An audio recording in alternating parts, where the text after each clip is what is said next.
You are in hell, little man.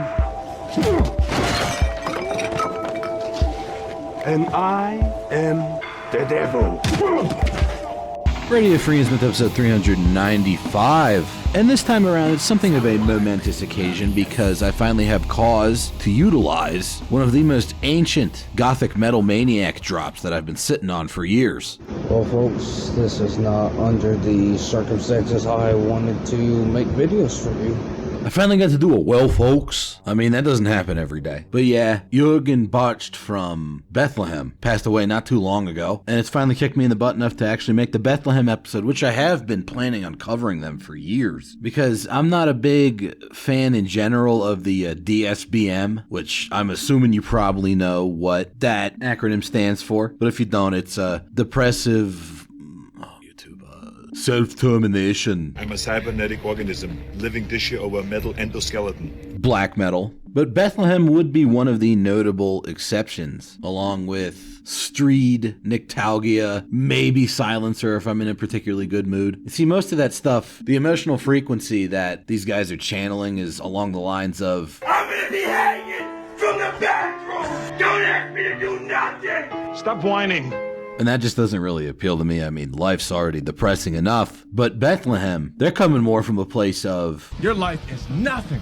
You serve zero purpose. and I think that sort of thing carries over into their music as well, because if there's one accusation that you can level at a lot of DSBM is that it's kinda repetitive, maybe a little bit boring, possibly on purpose. Definitely not the case with Bethlehem. Old Jürgen had a truly warped conception of what could be done with heavy metal, and that's honestly best demonstrated by Bethlehem's cover of Iron Maiden's Where Eagles Dare, which might actually be the perfect introduction to what Bethlehem is all about if you haven't heard them, because this is some pretty wacky stuff. This appeared on their 1998 Reflexionen auf Sterben, Reflections on Dying EP. And you'll notice there's a clean guitar intro that wasn't present in the original song, but it does utilize the same chord progression as the Iron Maiden song. But then when the distortion kicks in, you probably recognize the opening riff, although it's played in a much more hostile and aggressive sort of way. But once they get to that main verse riff, it gets real kooky.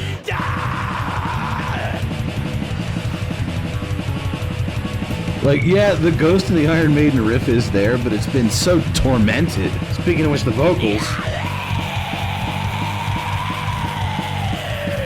that's some fucking torment.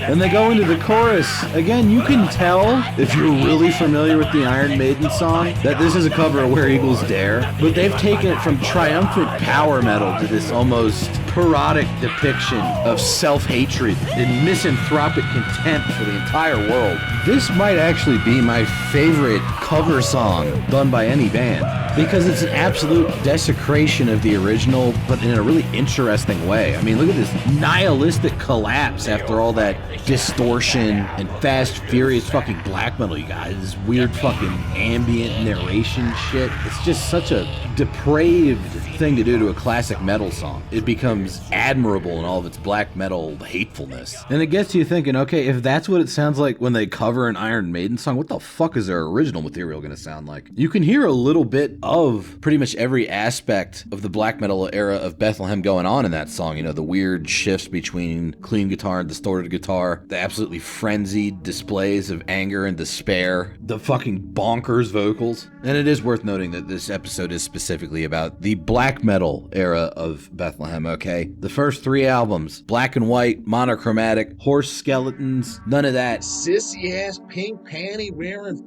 posers. goth rock or Neue Deutsche Härte stuff they got into later on when they started printing their album covers in color. Although honestly, I was listening to Mein Weg the other day and it actually wasn't that bad for what it was. But I don't really feel qualified to comment too much on that later Bethlehem stuff because I haven't listened to it that much compared to those first three albums. Okay, I got that shit memorized. I've been listening to this forever. Speaking of which, that first Bethlehem album, 1994's dark metal, a lot of people, when they talk about old Bethlehem, they usually fixate on their second album, Dictius Te Necare. Necare. And yeah, obviously that album's a masterpiece, but don't skip dark metal. Because not only is dark metal a banger, it's also historically important. When they say dark metal, they pretty much saw themselves as kind of initiating an entirely new genre of metal. They didn't call themselves black metal, but at the time you could kind of fold them into sort of the weird proto-second wave of black metal, the stuff that doesn't necessarily come from the Nordic countries, things like early Rotting Christ, Samael, and Tormentor, where you look back at pictures of a band like Dissection or another Nordic black metal band like that, they're wearing shirts all those bands, including Bethlehem. And it's easy to see why, because as soon as you put it on, you get hit with...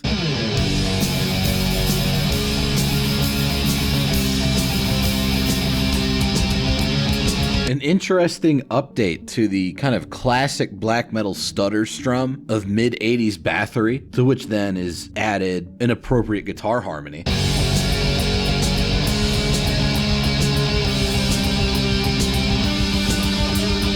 And we know how important harmonized guitars were for Nordic black metal, particularly in the case of Dissection. But as the song goes on, they decide to really show you what this new dark metal genre is all about, because they hit the doom button, and they hit it hard.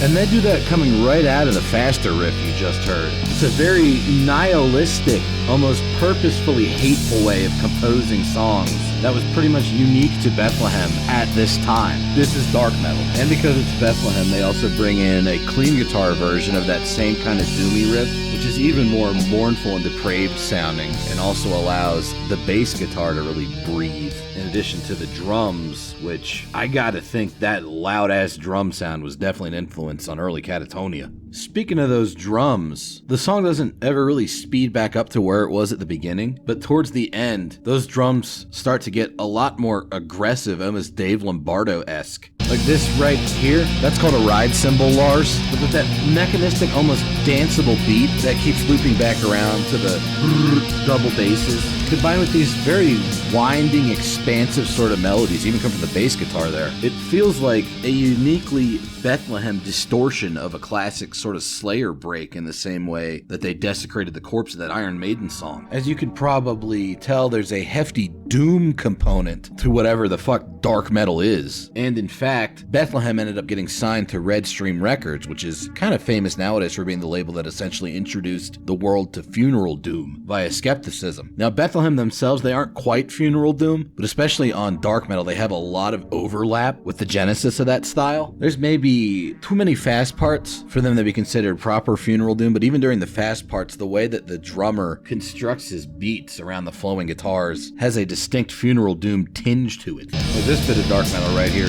to the undiscerning ear, it's definitely what might be considered second wave black metal, but the drums are deliberately orchestrated in a way that reminds me of funeral doom. And even the guitars themselves are very much playing a funeral doom-esque melody. Speaking of which, when the song slows down, like, this absolutely could have happened on a Skepticism album or even a Forgotten album. The slow part here with the organs, and then those very prominent drums where every little fill or shift feels like an army changing formation. If Bethlehem didn't have a major influence on the development of the funeral doom genre, then apparently I really need to get my ears checked, because it's all over this release. But it's not all just depressing gloom and doom stuff on this album. They get really fucking aggressive at times, particularly on the song Vargtimmen, which also very much cuts off at the knees any argument of people saying that black metal doesn't have any bass to it, because check this shit out.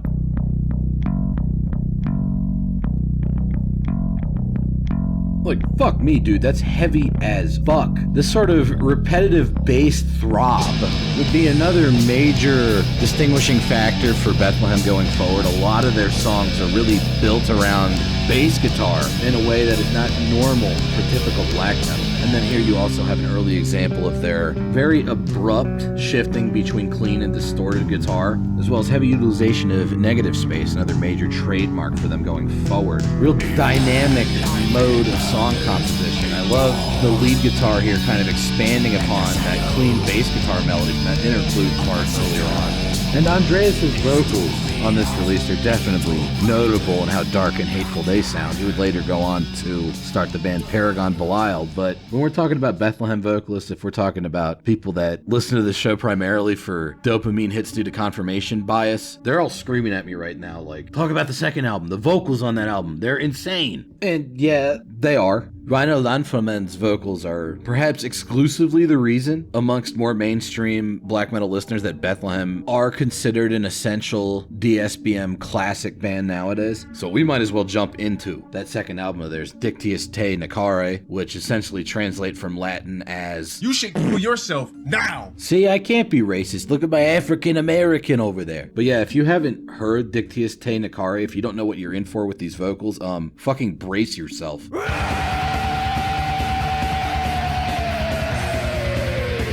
Yeah, buddy. I believe it was actually Brett Stevens that described these vocals as being so intense that they on their own actually become something of a psychedelic experience, regardless of the music going on underneath them. Speaking of which, all that shit's wacky too. I mean, the jumps between distorted and clean guitar in this release are even more abrupt and shocking than they were on the first album. And when the guitars do get cleaned up, it gives Rainier even more of a chance to show off how fucked up his vocals are. Ain't no La La Opeth sing-alongs going on during the clean parts. As with dark metal, these songs are all generally pretty long, not because they're repetitive, but because they just have so many different fucking sections of weird shit to show off. Like this fucking nasty black metal bit here. Or I guess dark metal. I know they call it dark metal. It sounds like fucking black metal to me, at least when they do shit like this. And then watch this fucking drum switch up. We go from almost kind of a Burzum beat into what can only be described as a gore polka beat. Like, it's like a Mortician drum beat or something, bro. Fucking crazy. I know a lot of people like to talk about Reiner, the guest vocalist on this album, also the bassist for tech death band Pavor. They like to talk about his vocals mostly when it comes to this album. And people like to talk about Jürgen's crazy fucking songwriting. Not enough people bring up Chris Steinhoff's drums in the first two Bethlehem albums for my taste, because I think he's a pretty integral part of just like the weird groove they've got going on. Just as much as an important part of the band as Klaus's mournful guitar riffs and whatever crazy fucked up guy they got on vocals. Speaking of that groove, there's a song on here, Verheißung du Krone des Todeskultes, that takes that percussive, angry fucking groove of a song like Vargtimmen from the debut and just buries it underground to rot, then digs it back up and you're left with this fucked up corpse of that method of composition. Like, this shit is just utterly dismal and depraved in the best way. It's got another one of those repetitive groove riffs based around the bass guitar groove, and then these vocals come in. Motherfucker sounds like he's locked inside a coffin. I don't know if they actually did that on this album. I think that was, wouldn't the Zaster guy do that for a Sun release or something? But it sure fucking sounds like that's what's going on here. Whatever weird filter he's got on the vocals in this song absolutely works wonders. Then you got the negative space, these pronounced percussive grooves, totally malevolent.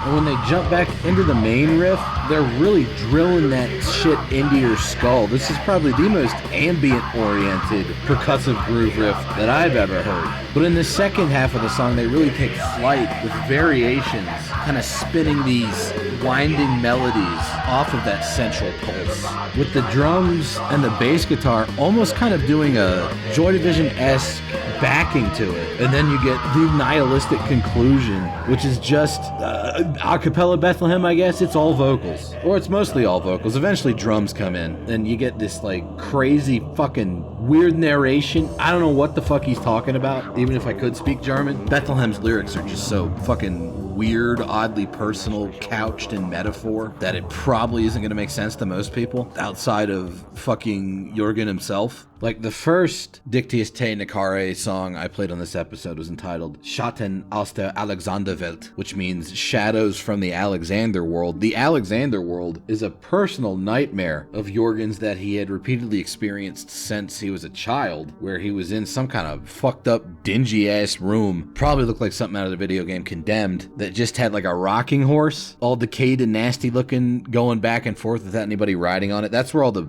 dead horse imagery comes from in Bethlehem. So if you're wondering what the fuck the deal with that was, that's what's going on with that. There isn't quite as much proto-funeral doom stuff on this album. Not that they've abandoned the doom, but they ended up taking it in a way different direction than where any of the funeral doom bands went with it, to the point where, yeah, you could pretty much, it's dark metal, okay? It's not black metal, it's not doom metal, it's dark metal. It's their own weird fucking thing. The closest thing I could compare it to, I guess, might be early Catatonia, but even then, early Catatonia was a lot more melancholic and satanic. This stuff, not to play too much into the cliche, it just sounds mentally ill. The melodies never seem to resolve in a way that would be satisfying from a pop music standpoint. They're deliberately unsettling. And they often just seem to end abruptly, almost like the next part of the music went and killed the prior part of the song in the middle of the melody. This is a nasty, nasty fucking depraved groove riff, and then the part that comes after it goes back to that sort of vaguely Catatonia-esque melody, but again, it's just so bizarre and warped. I also really like how prominent the bass guitar gets in that part, playing these kind of melodic triplets underneath a very droning sort of guitar, which just keeps kind of looping around, emanating all of its darkness before it hits this crunchy part right here. Those three notes at the end of that musical phrase might actually be my personal favorite part of the album. But now we're back into the weird black metal double bass slash gore polka fucking hostile, nasty, literally inimical to the listener type stuff. And all of this is kind of building up to an interesting portion of the music where they kind of go from second wave black metal to almost first wave Celtic Frost, Bathory, kind of thrashy, but there's a weird danceable drum beat under it. I don't know, man. It's fucking Dictius Te Necare. I'm guessing most people that are listening to this show probably already own this album, but if you don't own it, you should go and get it. And you should go get dark metal. And you definitely should get the album that comes out after this one. Sardonischer Untergang im Zeichen irreligioser Darbietung, or S.U.I.Z.I.D, which in German translates to a word that I'm not allowed to say on the internet, but I'm pretty sure you know what it fucking means. You should Google yourself now. This third album, it doesn't have quite as insane a vocal performance. Instead, they've got the guy from Deinonychus as the guest vocalist, but I still think he does a pretty damn good job. But it continues the Bethlehem streak of, like, each album kind of does its own weird different thing. And out of the first three albums, this third one is probably the one I'm most likely to pull out to listen to nowadays if I'm in the mood for Bethlehem. That whole bass pulse combined with an almost danceable drum beat kind of reaches its apex on this release. I've gotten a lot of messages in the past like, why don't you cover Life Lover? Here's me covering Life Lover. Life Lover sounds like this, except this is fucking awesome and Life Lover fucking sucks. Suck! Like, as far as the whole black metal, depressive rock fusion goes, Bethlehem pretty much invented that with this particular release, but they also perfected it, and nothing else I've heard from the same sort of genre even comes close. I mean, you hear this weird sort of evil walking blues guitar line? That is some seriously depressive shit. Solemn and mystical, mournful without being overwrought at all. Stellar shit. This is also the last Bethlehem album with Klaus on guitars, and in terms of his lead guitar playing, it's the pinnacle of all that he did with the band. Like, watch the way these drone notes open up into, again, almost a weird, vaguely bluesy, but still absolutely malevolent kind of almost shredding thing. Absolutely dripping with emotion in the best way possible. Real standout black metal lead guitar in general. And then the follow-up clean guitar section here. Also fucking perfect. And you gotta like those Dark Tranquility-esque stick clicks on the drums there. Hitting the rim and the snare. However you fucking make that noise, it works great. And then the distortion comes back in. Heavy as shit. And like I said, yeah, the vocalist, he's not as fucked up as the last guy, but he does a pretty damn good job himself of sounding like a very emotionally disturbed individual, which is absolutely what this music needs. So there you go. Those first three Bethlehem albums are fucking great. Get them all, but I do have two nice surprises for you at the end of this episode. 어플로 주문을 하던가? Oh yeah, that's right. I opened the episode with the fucking Iron Maiden cover. Damn it. Okay, I have one surprise for you. Earlier on, I said this was the last Bethlehem material with Klaus. That was kind of a misnomer. That album was kind of the last black metal, purely black metal material they did with the guy. He did stick around for some of the depressive rock stuff later. But in 1999, they put out an EP that was pretty much their last truly black metal material. So kind of Klaus's black metal swan song, at least as far as Bethlehem goes. And if you like the third Bethlehem album, you're gonna love this EP too, because it very much picks up on that depressive rock black metal fusion thing they were doing. I don't hear a lot of people talk about this one, but it's got 2 songs on it and they're both sick. Not gonna try to pronounce the title, it's way too German, it's got way too many fucking words in it. Like, if you're a classic Bethlehem only type fan, like I kinda am, you don't want to skip this release. As you're hearing right now, very much plays into that whole central melodic pulse and mechanistic drumming side of their sound. Also brings in a decent amount of almost kind of melodic heavy metal in addition to the depressive rock. Got a real nice sense of groove that mixes well with that wandering sort of melody. And of course you got these nihilistic parts where the music drops out into an entirely new section, fucked up nursery rhyme vocals and pianos type shit. We have truly been consigned to the Alexander world with this release. Deinonychus guy, still on the vocals, still not as fucked up as they do in the second album, but still quite nasty sounding in his own way. Very German. Would have been cool if we got a whole full length in this updated style, but alas, you know, it's depressive black metal, baby, no fucking happy endings. As I kind of alluded to earlier, later on, these guys just went full on into some kind of weird depressive rock, and from what little I've heard of it, it actually didn't sound that bad. It's sort of interesting how many parallels there are between these guys and Sentenced, in that they're both very much of the You should kill yourself now mindset. They both put out 3 extreme metal classics in a row, and they both kind of switched to more of a depressive hard rock style that still managed to maintain quite a bit of musical quality later on in their career. And then both bands ended pretty much the same way, where the main songwriter ended up passing away, not due to anything self-inflicted, but rather they just both died of an illness, and it was kind of sad. And you are going to be real fucking sad if you do not get those first 3 Bethlehem albums right fucking now, because otherwise you ain't going to the Alexander world, you're going to the Flat out fucking Zer world. But hey, even if you hated all that Bethlehem stuff, thanks for listening, watching, whatever you did, and I'll see you next time. Bye-bye. kill yourself now and give somebody else a piece of that oxygen and ozone layer that's covered up so that we can breathe inside this blue trash bubble.